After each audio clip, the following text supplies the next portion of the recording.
माननीय वित्त मंत्री श्रीमती निर्मला सीतारमन जी।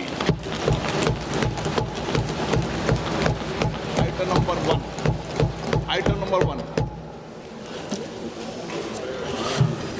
Sir, with your permission, I rise to lay on the table a copy each of the following papers, Hindi and English versions, under Article 281 of the Constitution, Report for 2026 to 2031, Volume 1, Main Report of the 16th Finance Commission. 2. Report for 2026-2031, Volume 2, Annexures of the 16th Finance Commission. Number 3, explanatory memorandum as to the action taken on the recommendations contained in the above report. Item number 2, माननीय वित्त मंत्री निर्मला सीतारमन जी।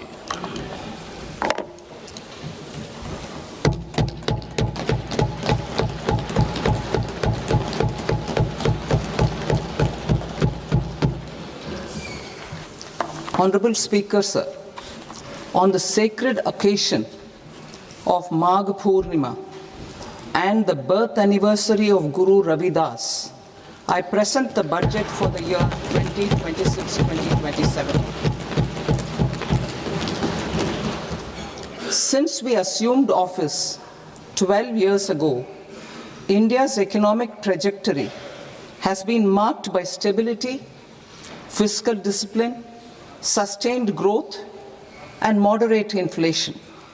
This is the result of conscious choices we have made, even in times heightened uncertainty and disruption.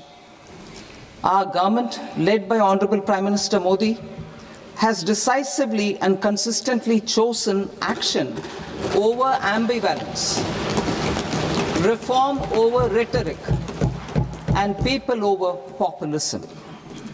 We have pursued far-reaching structural reforms, fiscal prudence and monetary stability, whilst maintaining a strong thrust on public investment. Keeping Atmanirbharta as a lodestar, we have built domestic manufacturing capacity, energy security, and reduced critical import dependencies. Simultaneously, we have ensured that citizens benefit from every action of the government, undertaking reforms to support employment generation, agricultural productivity, household purchasing power, and universal services to people. These measures have delivered a high growth rate of around 7% and helped us make substantial strides in poverty reduction and improvement in the lives of our people. Today, we face an external environment in which trade and multilateralism are imperiled and access to resources and supply chains are disrupted. New technologies are transforming production systems while sharply increasing demands on water, energy, and critical minerals. India will continue to take confident steps towards Vikasit Bharat, balancing ambition with inclusion. As a growing economy with expanding trade and capital needs, India must also remain deeply integrated with global markets, exporting more and attracting stable long-term investment. As I begin Part A, I want to express my gratitude to the people for standing firmly with us as we forge our way together towards becoming one of the largest economies of the world.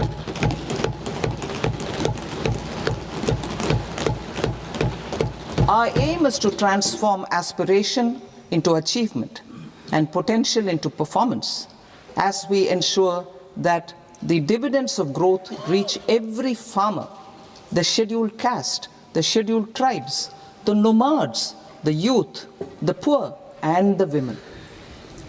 In Vikasit Bharat Young Leaders Dialogue 2026, several innovative ideas were shared with our Prime Minister, which have inspired many of the proposals making this a unique Yuva Shakti-driven budget. Our government's sankalp is to focus on our poor, underprivileged, and the disadvantaged. To deliver on this sankalp, and given that this is the first budget prepared in Kartavya Bhavan, we are inspired by three Kartavya.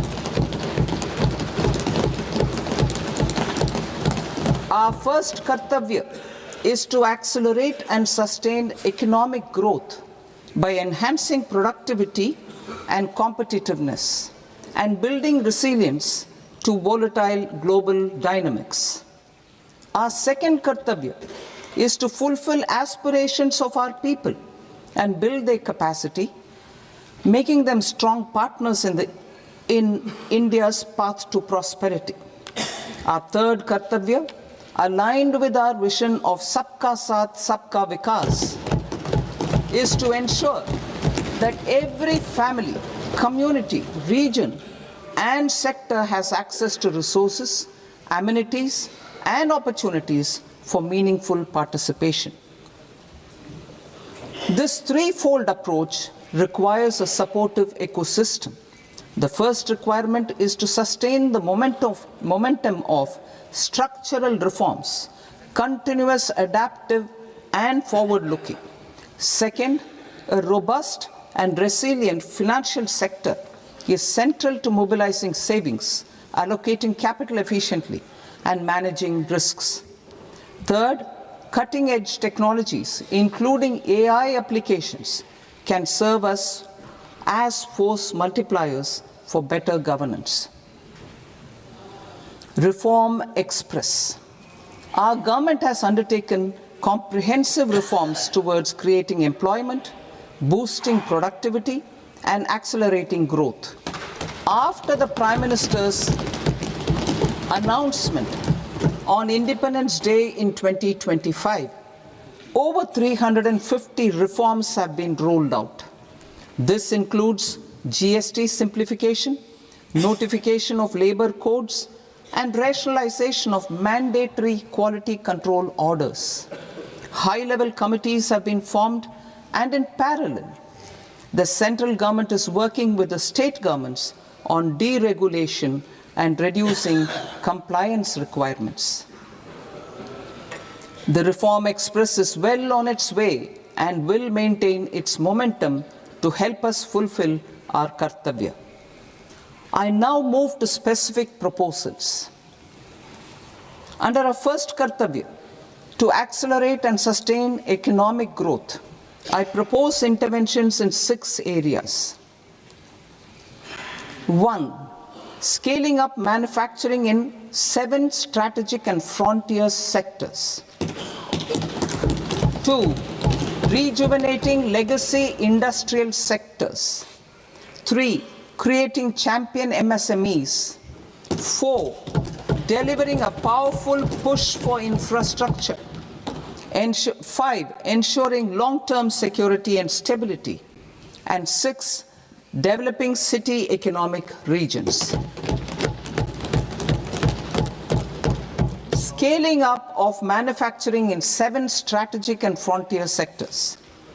Biopharma Shakti, meaning biopharma strategy for health advancement through knowledge, technology, and innovation.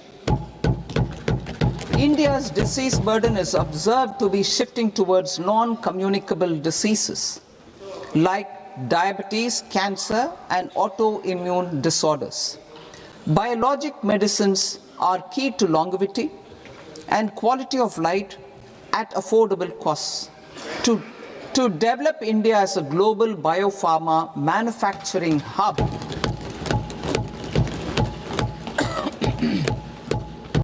I propose the Biopharma Shakti with an outlay of 10,000 crores over the next 5 years.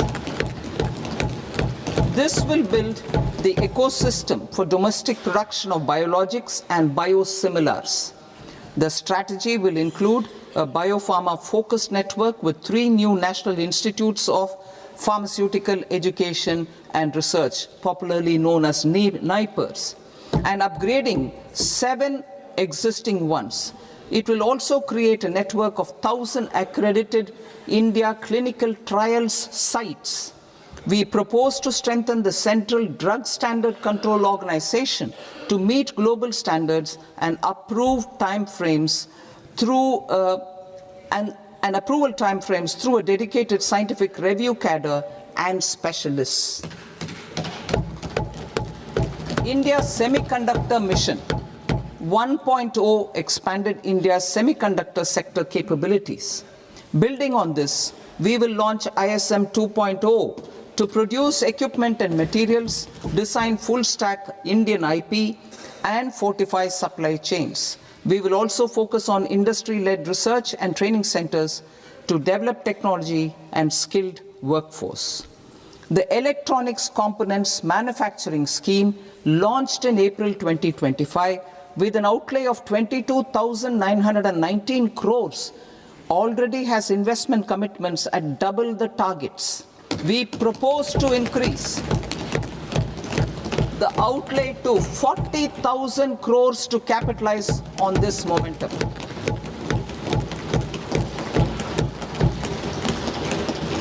A scheme for rare earth permanent magnets was launched in 2025 November. We now propose to support the mineral-rich states of Odisha, Kerala, Andhra Pradesh, and Tamil Nadu to establish dedicated rare earth corridors to promote mining, processing, research, and manufacturing.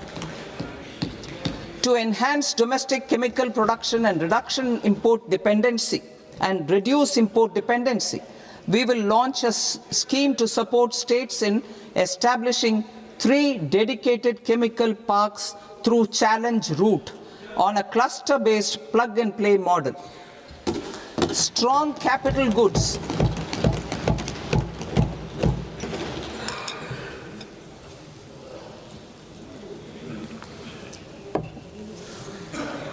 Strong capital goods capability is a determinant of productivity and quality across different sectors. Towards building this capacity, I propose the following.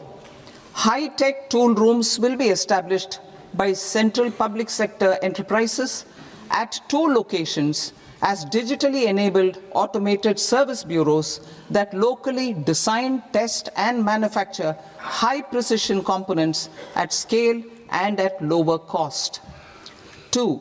A scheme for enhancement of construction and infrastructure equipments will be introduced to strengthen domestic manufacturing of high value and technologically advanced CIE. This can range from lifts in a multi-storied apartment or firefighting equipment in multiplexes, large or small, and to tunnel boring equipments for building metros and high-altitude roads. I also propose a scheme for container manufacturing to create a globally competitive container manufacturing ecosystem with a budgetary allocation of 10,000 crores over a 5-year period. For the labor-intensive textile sector, I propose an integrated program with 5 subparts. 1. The National Fiber Scheme for self-reliance in natural fibers, such as silk, wool, and jute, man-made fibers, and new-age fibers. Textile expansion and employment scheme to modernize traditional clusters with capital support for machinery, technology upgradation, and common testing and certification centers. 3. The National Handloom and Handicraft Program to integrate and strengthen existing schemes and ensure targeted support for weavers and artisans. Tex Eco Initiative to promote globally competitive and sustainable textiles and apparels. Samarth 2.0 to modernize the upgrade the textile skilling ecosystem through collaboration with industry and academic institutions. Further, I propose to set up mega textile parks in challenge mode. They can also focus on bringing value addition to technical textiles. I propose to launch the Mahatma Gandhi Gram Swaraj initiative to strengthen khadi, handloom and handicrafts. This will help in global market linkage and branding. It will streamline and support training, skilling, quality of process and production. This will benefit our weavers, village industries, One District, One Product ODOP initiative and also our rural youth. India has the potential to emerge as a global hub for high quality, affordable sports goods. I propose a dedicated initiative for sports goods that will promote manufacturing, research, and innovation in equipment design as well as material sciences. Rejuvenation of legacy industrial clusters. I propose to introduce a scheme to revive 200 legacy industrial clusters to improve their cost competitiveness and efficiency through infrastructure and technology upgradation. Creating champion SMEs and supporting micro enterprises. Recognizing MSMEs as a vital engine of growth, I propose a three-pronged approach to help them grow as champions. Equity support. I propose to introduce a dedicated 10,000 crores SME growth fund to create future champions, incentivizing enterprises based on select criteria. I also propose to top up the Self-Reliant India Fund set up in 2021 with 2,000 crores to continue support to micro enterprises and maintain their access to risk capital. Liquidity support. With TREDS, more than 7 lakh crore has been made available to MSMEs. To leverage its full potential, I propose 4 measures. 1. Mandate TREDS as the transaction settlement platform for all purchases from MSMEs by CPSEs, serving as a benchmark for other corporates. 2. Introduce a credit guarantee support mechanism through CGTMSE for invoice discounting on TREDS platform. 3. Link GEM with TREDS for sharing information with financiers about government purchases from MSMEs, encouraging cheaper and quicker financing. 4. Introduce TREDS receivables as asset-backed securities, helping develop a secondary market, enhancing liquidity and settlement of transactions. Professional support. Government will facilitate professional institutions such as the ICAI, ICSI, ICMAI to design short-term modular courses and practical tools to develop a cadre of corporate mitras, especially in Tier 2 and Tier 3 towns. These accredited para-professionals will help MSMEs meet compliance requirements at affordable costs. Infrastructure. During this past decade, our government has undertaken several initiatives for large-scale enhancement of public infrastructure, including through new financing instruments such as Infrastructure Investment Trust (InvITs) and Real Estate Investment Trust (REITs), and institutions like NIIF and NABFID. We shall continue to focus on developing infrastructure in cities with over 5 lakh population, that is Tier 2, Tier 3 cities, which have expanded to become growth centers.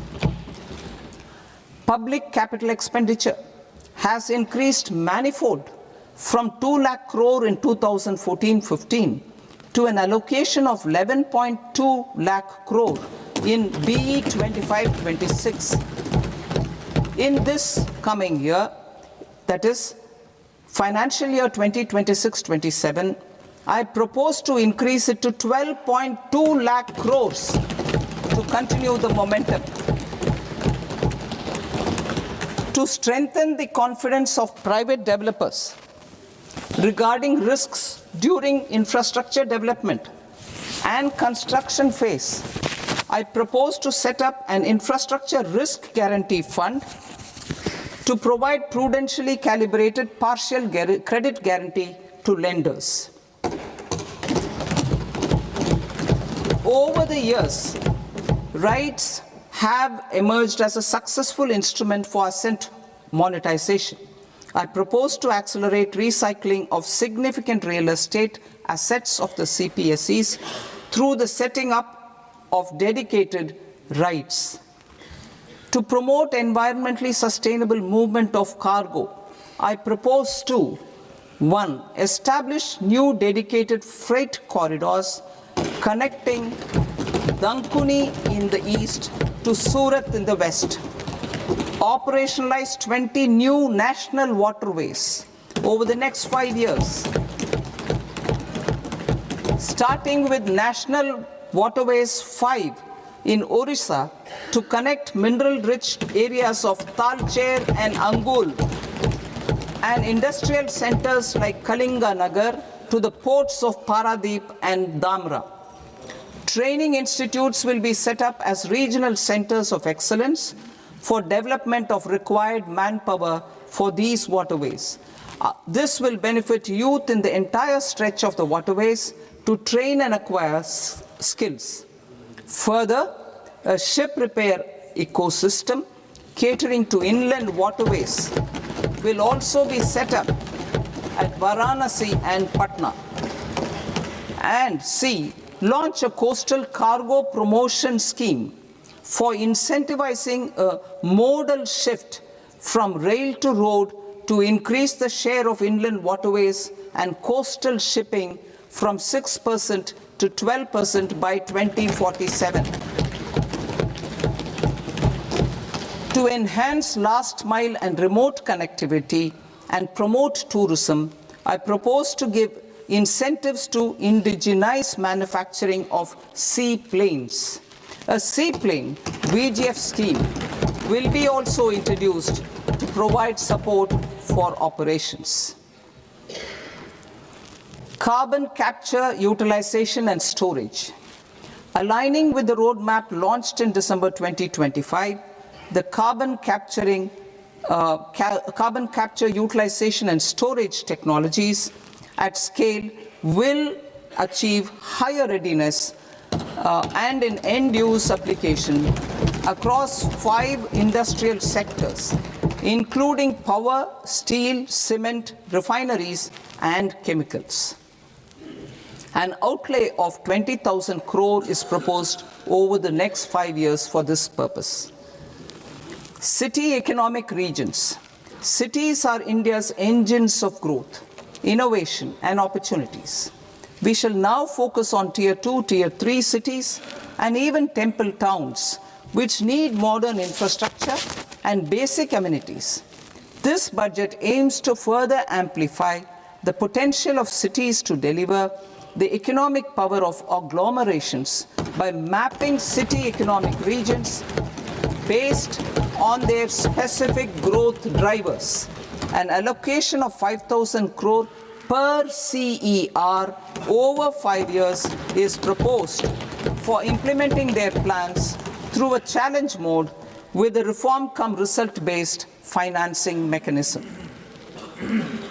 In order to promote environmentally sustainable passenger systems, we will develop 7 high-speed rail corridors between cities as growth connectors, namely Mumbai to Pune, Pune to Hyderabad, Hyderabad to Bengaluru, Hyderabad to Chennai, Chennai to Bengaluru, Delhi to Varanasi, Varanasi to Siliguri.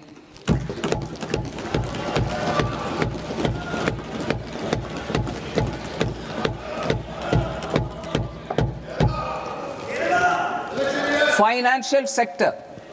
The Indian banking sector today is characterized by strong balance sheet, historic highs in profitability, improved asset quality, and coverage exceeding 98% of villages in the country. At this juncture, we are well placed to futuristically evaluate the measures needed to continue on the path of reform-led growth of this sector. I propose setting up a high-level committee on banking for Vikasit Bharat. High-level committee on banking for Vikasit Bharat to comprehensively review the sector and align it with India's next phase of growth, while safeguarding financial stability, inclusion, and consumer protection. The vision for NBFCs for Vikasit Bharat has been outlined with clear targets for credit disbursement and technology adoption in order to achieve scale and improve efficiency in the public sector NBFCs. As a first step, it is proposed to restructure the Power Finance Corporation and Rural Electrification Corporation. I propose a comprehensive review of the foreign exchange management non-debt instruments rules to create a more contemporary, user-friendly framework for foreign investments consistent with India's evolving economic priorities. Corporate bond market. I propose to introduce a market-making framework with suitable access to funds and derivatives on corporate bond indices. I also propose to introduce total return swaps on corporate bonds. Municipal bonds. To encourage the issuance of municipal bonds of higher value by larger cities, I propose an incentive of 100 crore rupees for a single bond issuance. 100 crore rupees for a single bond issuance of more than 1,000 crore. The current scheme under Amrit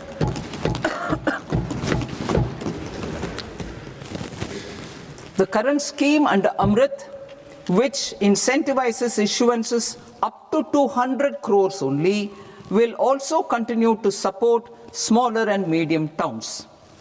That will also continue to support the smaller and medium towns. Ease of doing business. Individual persons resident outside India, PROI, will be permitted to invest in equity instruments of listed Indian companies through the portfolio investment scheme. It is also proposed to increase the investment limit for an individual PROI under the scheme from 5% to 10%, with an overall investment limit for all individual PROIs to 24% from the current 10%. Emerging technologies including AI. 21st century is technology driven. Adoption of technology is for the benefit of all people.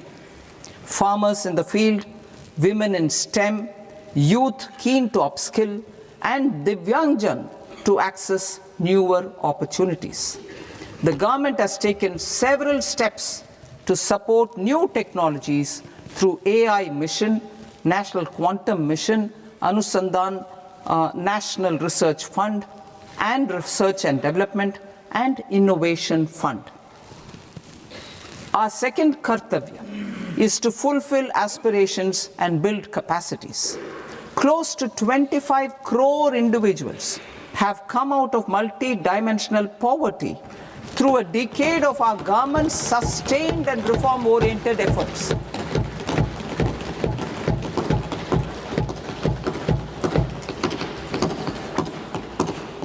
Our government has therefore decided to place a renewed emphasis on the service sector to provide a pathway to fulfilling aspirations of a youthful India with the following measures. I propose to set up a high-powered Education to Employment and Enterprises Standing Committee to recommend measures that focus on services sector as a core driver of Vikasit Bharat. This will make us a global leader in services with a 10% global share by 2047. The committee will prioritize areas to optimize the potential for growth, employment, and exports. They will also assess the impact of emerging technologies, including AI, on jobs and skill requirements and propose measures thereof. To create a range of skilled career pathways, a new range of skilled career pathways for our youth, I propose interventions in the following sectors. Health. Existing institutions for allied health professionals will be upgraded and new AHP institutions established in private and government sectors. This will cover 10 selected disciplines, including optometry, radiology, anesthesia, OT technology, applied psychology and behavioral health, and add 1 lakh AHPs over the next 5 years. A strong care system covering geriatric and allied care services will be built. A variety of NSQF aligned programs will be developed to train multi-skilled caregivers, combining core care and allied skills such as wellness, yoga, and operation of medical assistive devices. In the coming year, 1.5 lakh caregivers will be trained.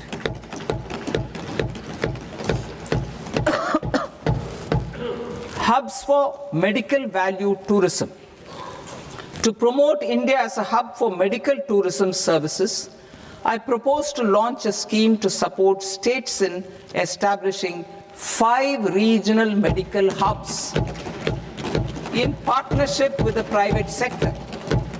These hubs will serve as integrated healthcare complexes that combine medical, educational, and research facilities. They will have Ayush centers, medical value tourism facilitation centers, and infrastructure for diagnostics, post-care, and rehabilitation. These hubs will provide diverse opportunities, job opportunities for health professionals, including doctors and AHPs. Ancient Indian yoga, already respected in several parts of the world, was given a mass global recognition when Honorable Prime Minister took it to the UN. Post-COVID, Ayurveda gained a similar global acceptance and recognition. Exporting quality Ayurveda products helps farmers who grow the herbs and youth who process the products. To meet growing global demand, a few more steps are being taken. I propose to 1. Set up 3 new All India Institutes of Ayurveda. 2. Upgrade Ayush pharmacies and drug testing labs for higher standards of certification ecosystem and make available more skilled personnel. 3.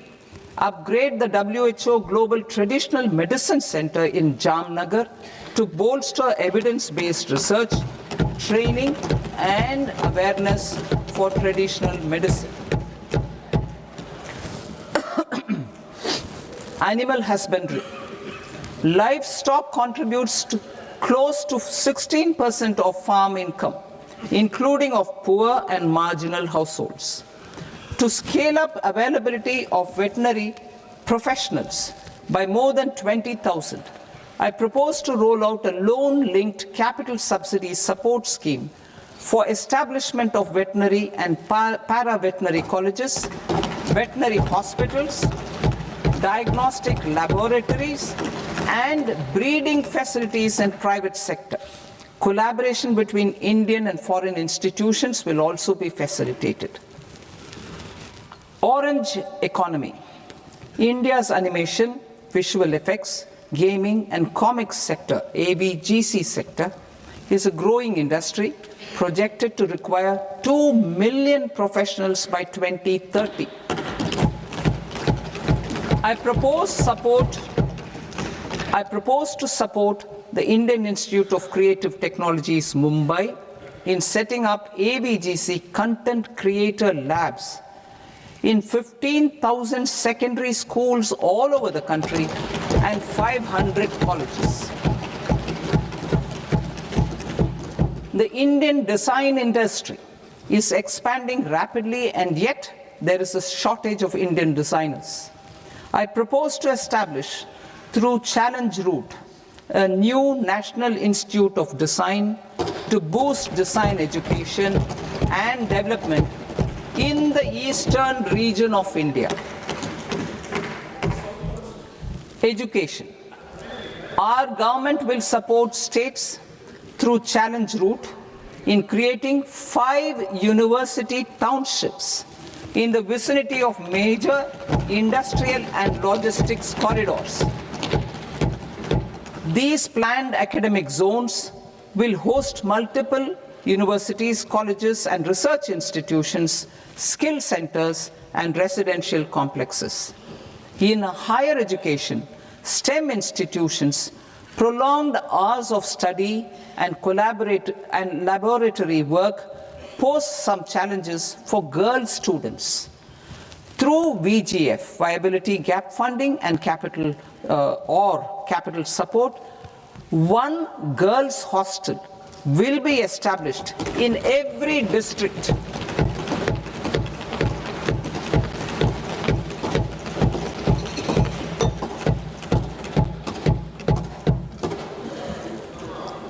To promote astrophysics and astronomy via immersive experiences. 4 telescope infrastructure facilities will be set up or upgraded. The National Large Solar Telescope, the National Large Optical Infrared Telescope, the Himalayan Chandra Telescope, and the Cosmos 2 Planetarium. Tourism. The tourism sector has the potential to play a large role in the employment generation, forex earnings, and expanding the local economy. I propose to set up a National Institute of Hospitality by upgrading the existing National Council for Hotel Management and Catering Technology. It will function as a bridge between academia, industry, and government. I also propose a pilot scheme for upskilling 10,000 guides in 20 iconic tourist sites through a standardized, high-quality, 12-week training course in hybrid mode in collaboration with the Indian Institute of Management. A national destination digital knowledge grid will be established to digitally document all places of significance, cultural, spiritual, and heritage. This initiative will create a new ecosystem of jobs for local researchers, historians, content creators, and technology partners. India has the potential and opportunity to offer world-class trekking and hiking experience. We will develop ecologically sustainable mountain trails in Himachal Pradesh, Uttarakhand, and Jammu Kashmir. Also in Araku Valley in the Eastern Ghats and Podigai Malai in the Western Ghats. Turtle trails along key nesting sites in the coastal areas of Odisha, Karnataka, and Kerala. And 3 bird watching trails along the Pulikat Lake in Andhra Pradesh, Tamil Nadu. It's on the border. Under the visionary leadership of Honorable Prime Minister, We established the International Big Cat Alliance in 2024. This year, India is hosting the first ever Global Big Cat Summit, where heads of governments and ministers from 95 range countries will deliberate on collective strategies for conservation. Heritage and culture tourism. I propose to develop 15 archaeological sites, including Lothal, Dholavira, Rakhigarhi, Adichanallur, Sarnath, Hastinapur, and Leh Palace into vibrant experiential cultural destinations. Excavated landscapes will be open to the public through curated walkways. Immersive storytelling skills and technologies will be introduced to help conservation labs, interpretation centers, and guides. The sports sector provides multiple means of employment, skilling, and job opportunities. Taking forward the systematic nurturing of sports talent, which is set in motion through the Khelo India program earlier, I propose to launch a Khelo India mission to transform the sports sector over the next decade. The mission will facilitate an integrated talent development pathway supported by training centers, which are foundational, intermediate, and elite levels. B, systematic development of coaches and support staff. C, integration of sports science and technology. D, competitions and leagues to promote sports culture and provide platforms. And E, development of sports infrastructure for training and competition. Our third Kartavya aligns with our vision of Sabka Saath, Sabka Vikas towards Vikasit Bharat. This requires targeted efforts for 1. Increasing farmer incomes through productivity enhancement and entrepreneurship, with special attention to small and marginal farmers. B. Empowering Divyangjan through access to livelihood opportunities, training, and high-quality assistive devices. C. Empowering the vulnerable to access mental health and trauma care. D. Focus on the Purvodaya states and the Northeast region to accelerate development and employment opportunities. Fisheries. We will undertake initiatives for integrated development of 500 reservoirs and Amrit Sarovars. 2. Strengthen the fisheries value chain in coastal areas and enable market linkages involving startups and women-led groups together with fish farmer producer organizations. Animal husbandry. To provide quality employment opportunities in rural and peri-urban areas, we will support the animal husbandry sector in entrepreneurship development through A. A credit-linked subsidy program. B. Scaling up and modernization of livestock enterprises. C. Enhanced creation of livestock, dairy, and poultry. Enhanced creation of livestock, dairy, and poultry-focused integrated value chains. And D. Encourage creation of livestock farmer-producer organizations. High-value agriculture.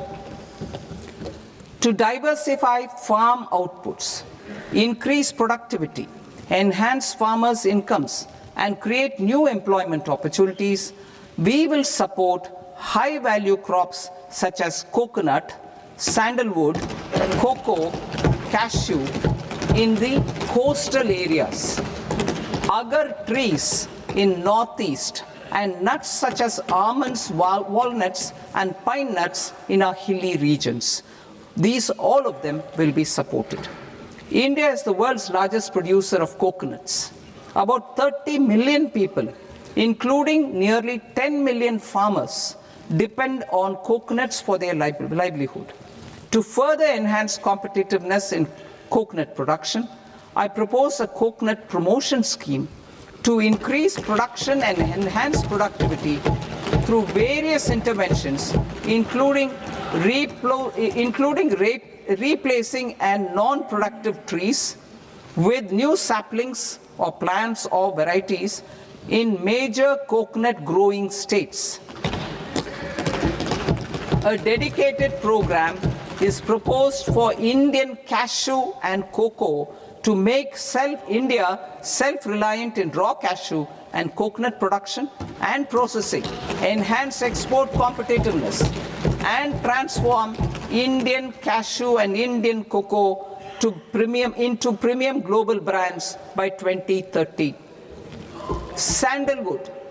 Sandalwood is closely linked to India's social and cultural heritage.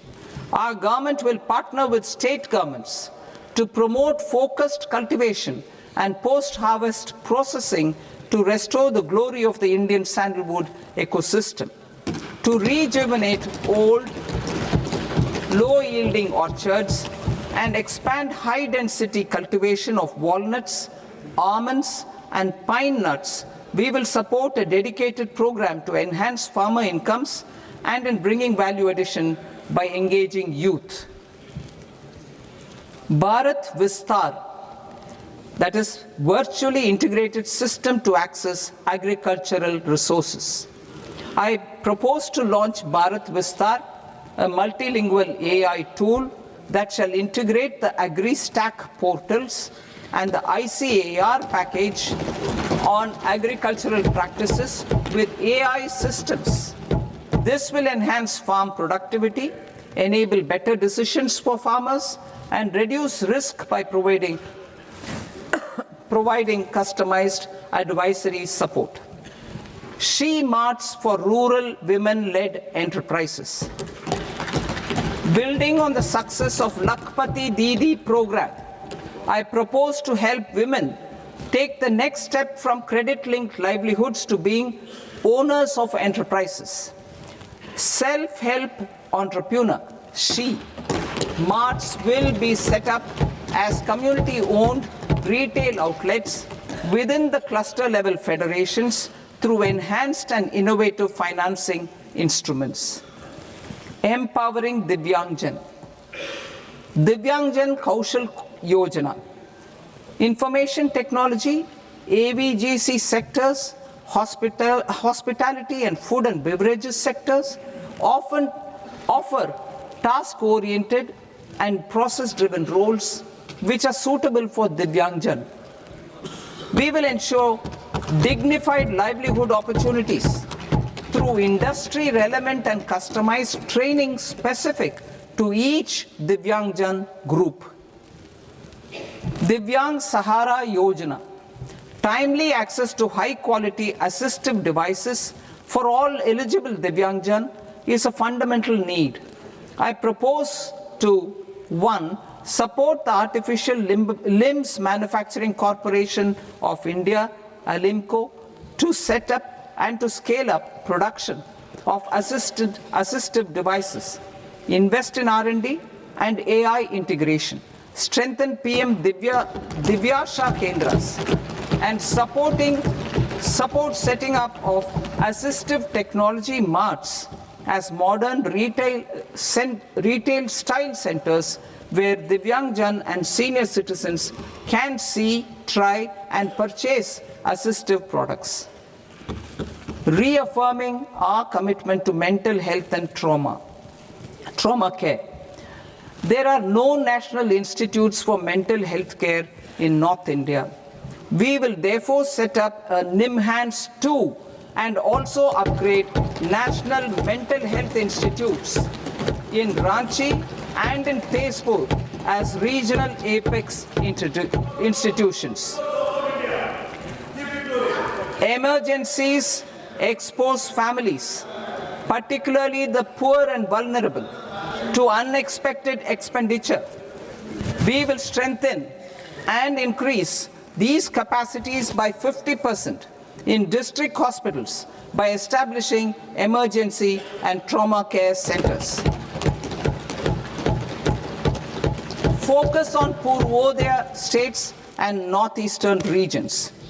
Purvodaya, I propose the development of an integrated East Coast industrial corridor with a well-connected node at Durgapur, creation of 5 tourism destinations in 5 Purvodaya states, and the provision of 4,000 e-buses.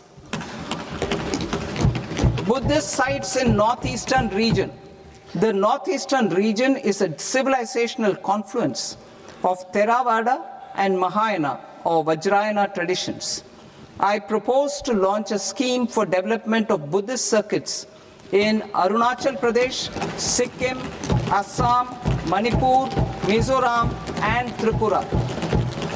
The scheme will cover preservation of temples and monasteries, pilgrimage interpretation centers, connectivity, and pilgrim amenities. 16th Finance Commission. On 17th November 2025, the 16th Finance Commission submitted its report to the President.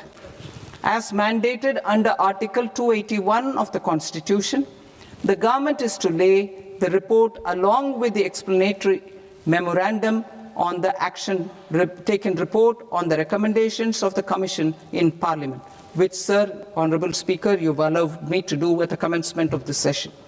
The government has accepted the recommendation of the Commission to retain the vertical share of devolution at 41%.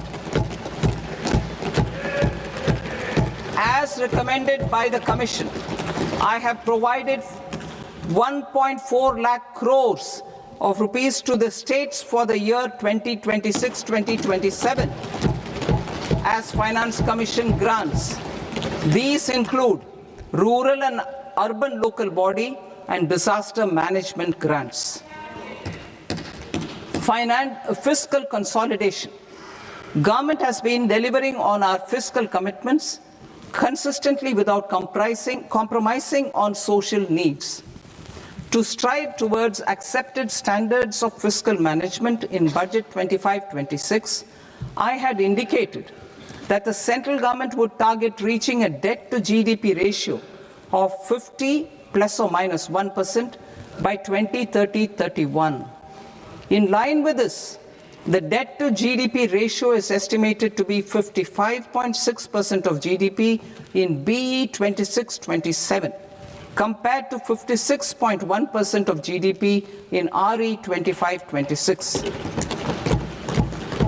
A declining debt to GDP ratio will gradually free up resources for priority sector lending and expenditure by reducing the outgo on interest payments. One of the main operational instruments for debt targeting is the fiscal deficit. I am happy to inform this august House that I fulfilled my commitment made in 2021-2022 to reduce fiscal deficit below 4.5% of GDP by 25-26. In RE 25-26, the fiscal deficit has been estimated at par with BE of 2025-26 at 4.4% of GDP. In line with the new fiscal prudence path of debt consolidation, the fiscal deficit in BE 26-27 is estimated to be 4.3% of the GDP.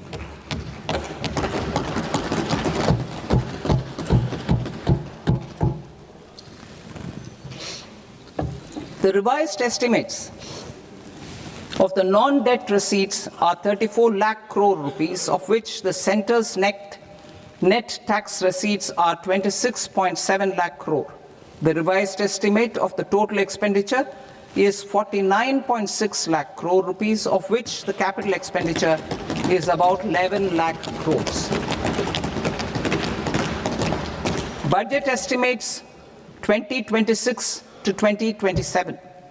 Coming to 26-27, the non-debt receipts and the total expenditure are estimated as 36.5 lakh crore and 53.5 lakh crore respectively. The centre's net tax receipts are estimated at 28.7 lakh crore rupees. To finance the fiscal deficit, the net market borrowings from dated securities are estimated at 11.7 lakh crore rupees. The balance financing is expected to come from small savings and other sources.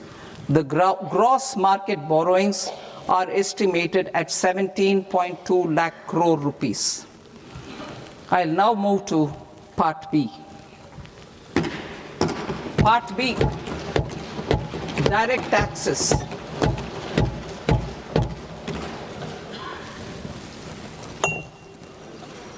Honorable Speaker, sir, I now present my proposals on direct taxes. New Income Tax Act.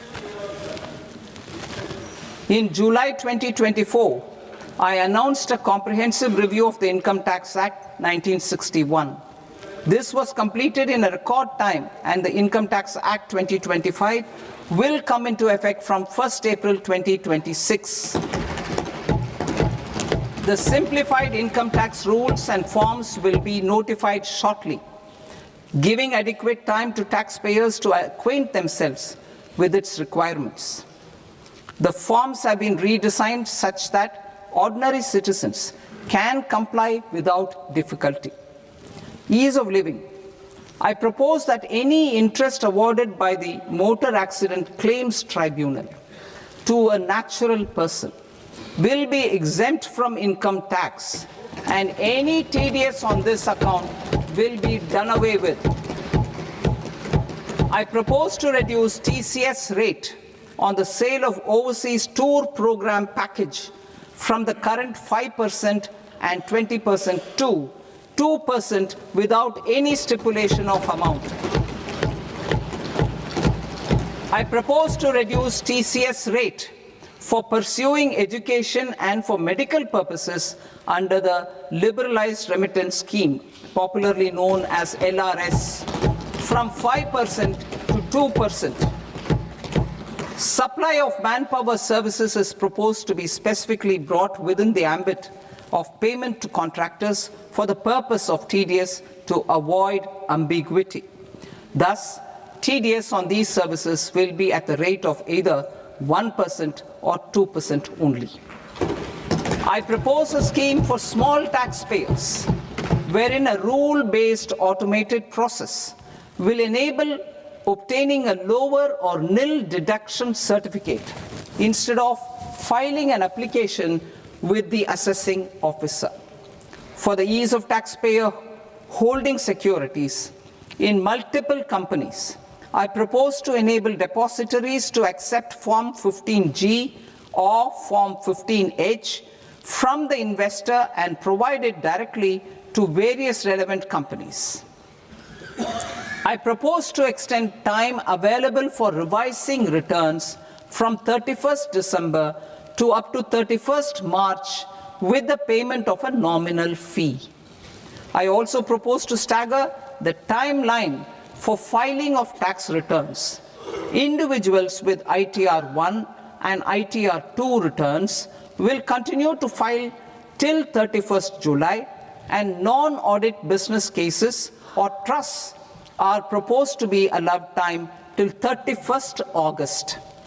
TDS on sale of immovable property by a non-resident is proposed to be deducted and deposited through resident buyers and his or her PAN-based challan instead of requiring a TAN, which is a temporary accounting number.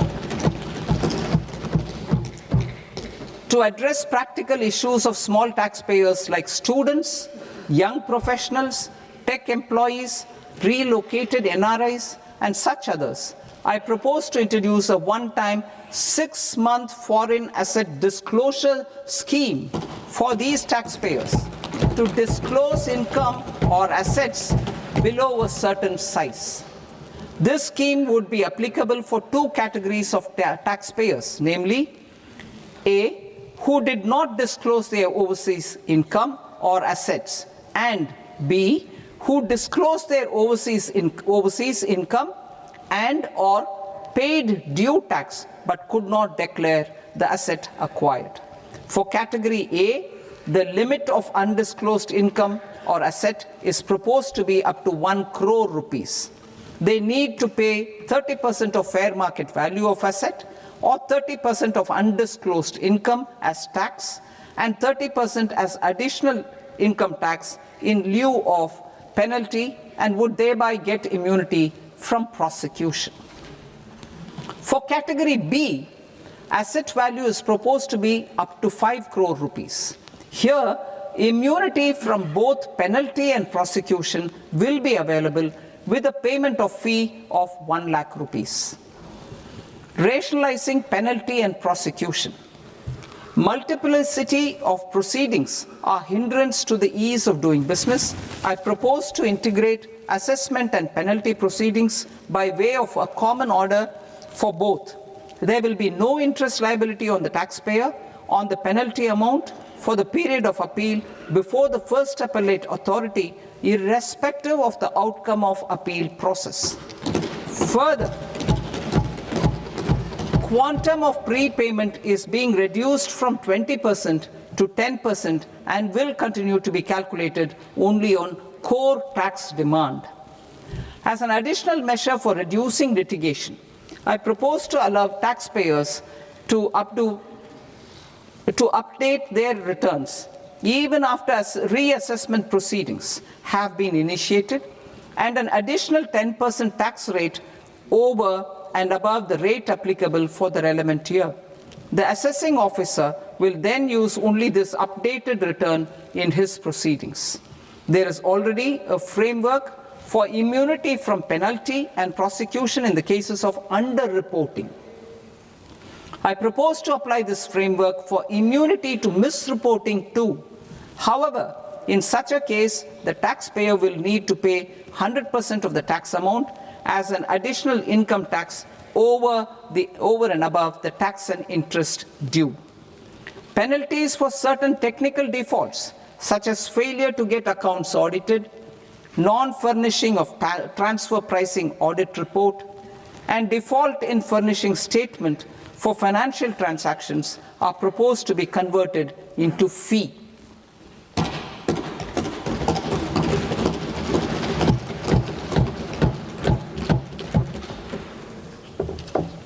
I propose to rationalize prosecution framework under Income Tax Act while maintaining a careful balance for deterrence in some serious offence. Non-production of books of account and documents and requirement of TDS payment where payment is made in kind are being decriminalized. Further, minor offences will attract fine only. The remaining prosecutions will be graded commensurate with the quantum of offence. They will entail only simple imprisonment with maximum imprisonment reduced to 2 years and power to courts to convert even those into fines. There is no penalty. There is no penalty presently for non-disclosure of non-immovable foreign assets with aggregate value less than 20 lakh rupees. I propose to also provide them with immunity from prosecution with retrospective effect from 1/10/2024.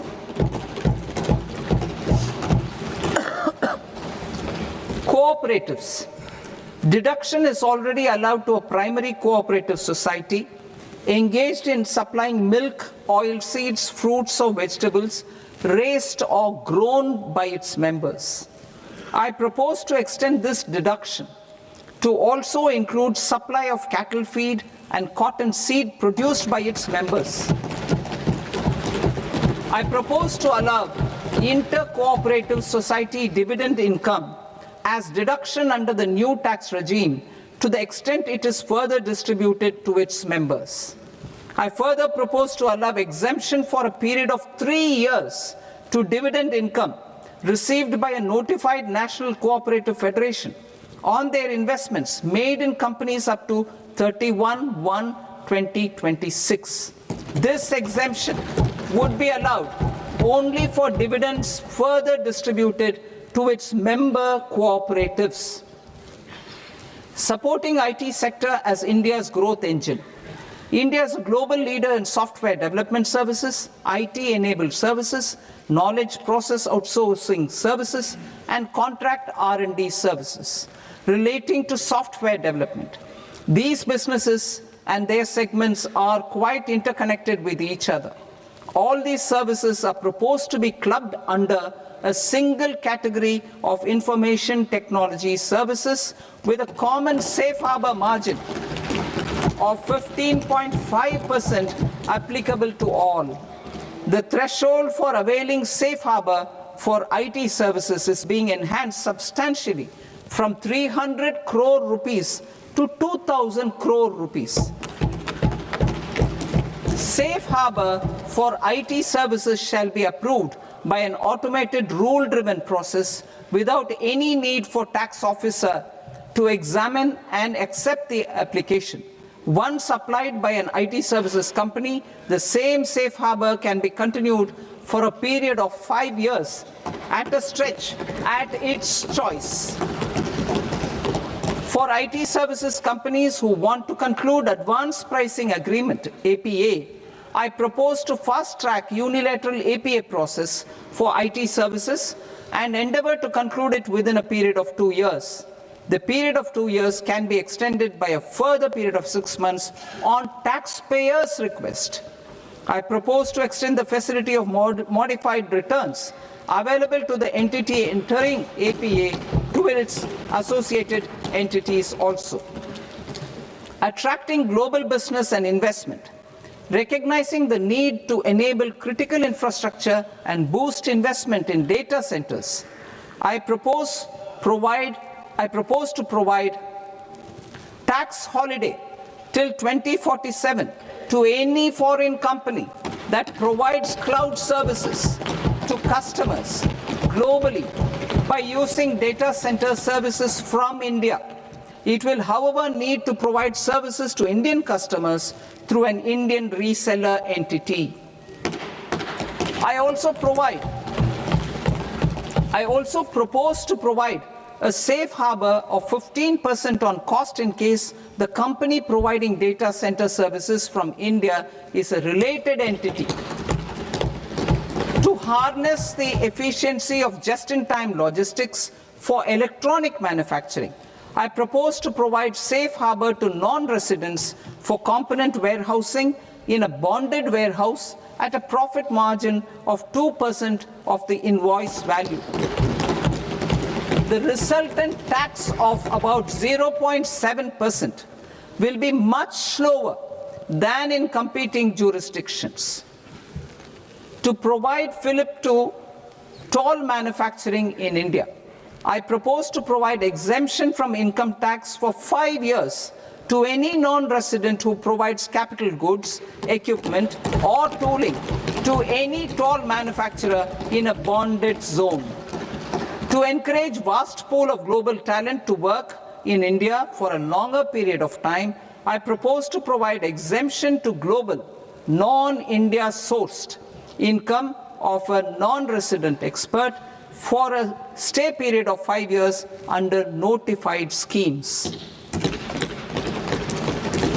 I propose to provide exemption from minimum alternate tax, the MAT, to all non-residents who pay tax on presumptive basis. Tax administration. I propose to constitute a joint committee of Ministry of Corporate Affairs and Central Board of Direct Taxes for incorporating the requirements of income computation and disclosure standards, the ICDS, in the Indian Accounting Standards IND AS itself. Separate accounting requirement based on ICDS will be done away with from the tax year 27-28. To support Prime Minister Modi's vision of homegrown accounting and advisory firms to become global leaders, I propose to rationalize the definition of accountant for the purposes of safe harbor rules. Other tax proposals.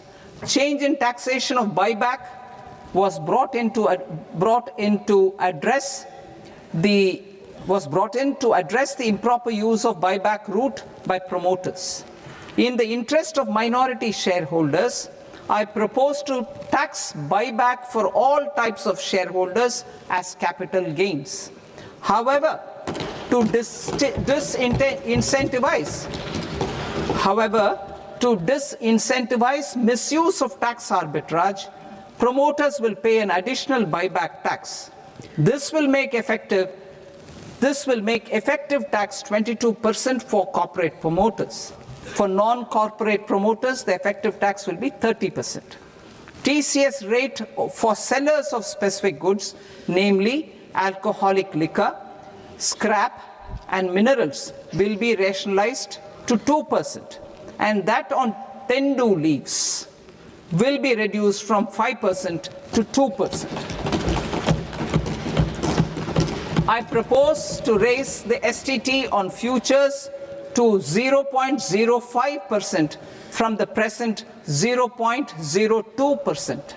STT on options premium and exercise of options are both proposed to be raised to 0.15% from the present rate of 0.1% and 0.125% respectively.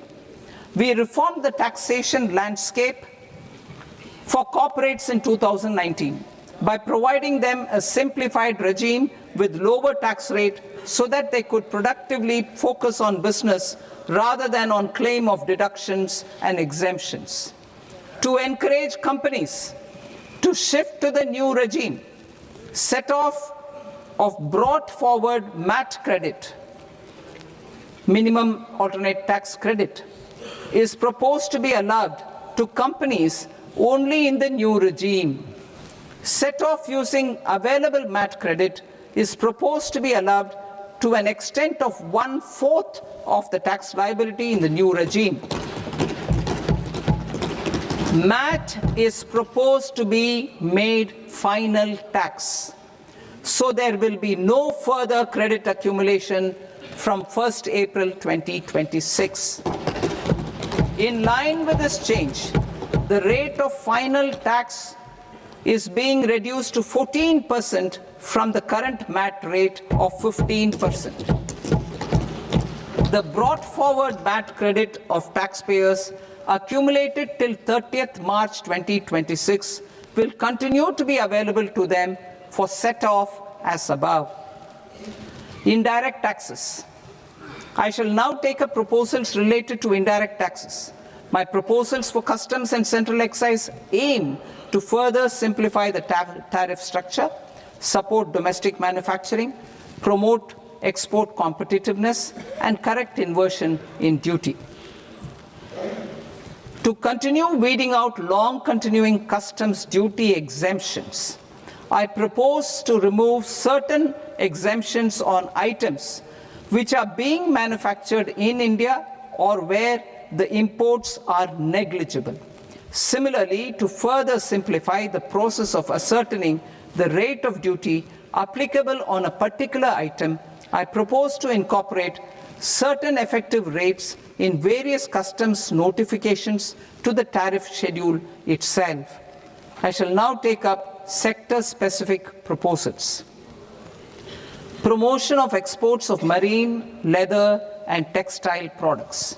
I propose to increase the limit for duty-free imports of specified inputs used for processing seafoods for export from the current 1% to 3% of FOB value of the previous year's export turnover.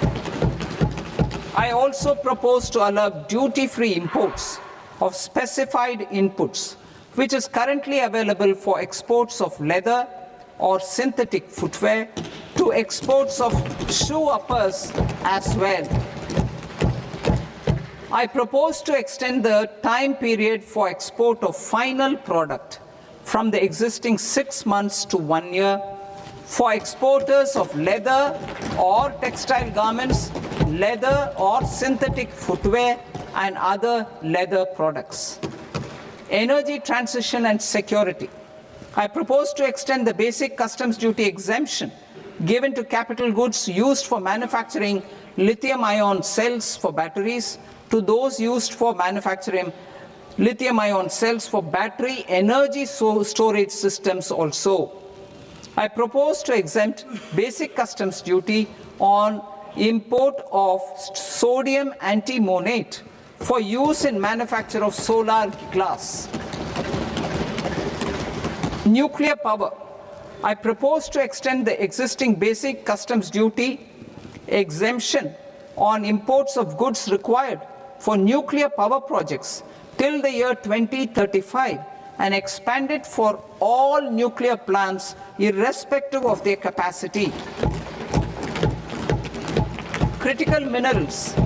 It is proposed to provide basic customs duty exemption to the import of capital goods required for the processing of critical minerals in India.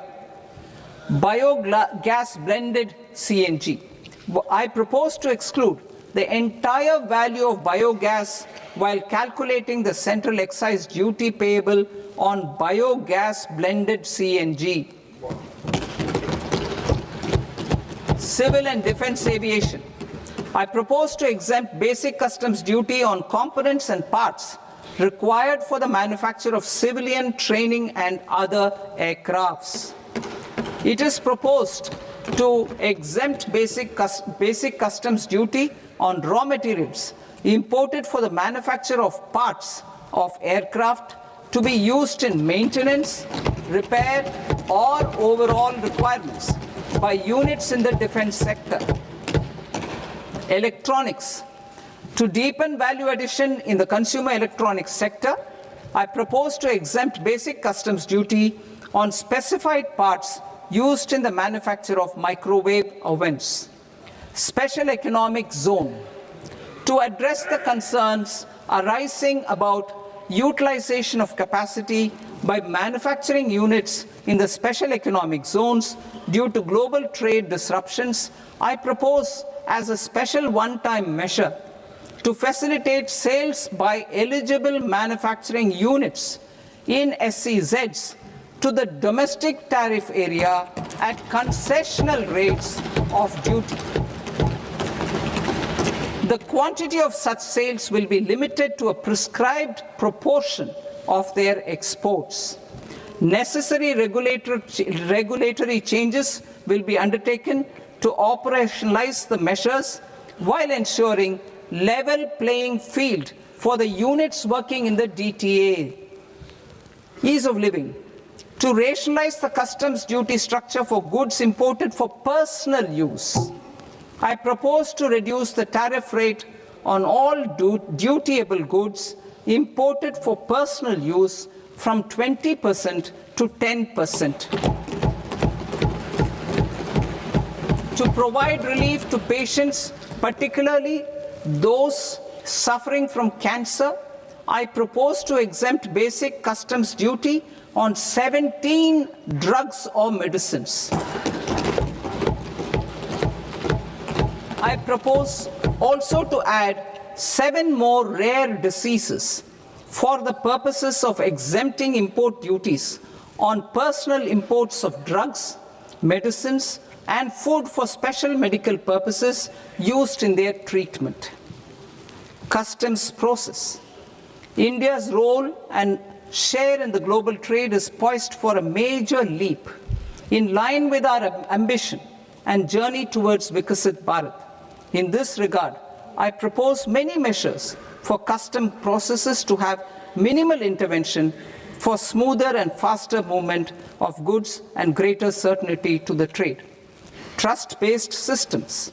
I propose to enhance duty deferral period for Tier 2 and Tier 3 authorized economic operators, known as AEOs, from 15 days to 30 days. I propose to provide eligible manufacturer importers the same duty deferral facility. This should encourage them to get themselves accredited as a full-fledged Tier 3 AEO in due course. To provide greater certainty and for better business planning, I propose to extend validity period of advance ruling binding on customs from the present 3 years to 5 years. In the spirit of the whole of government approach,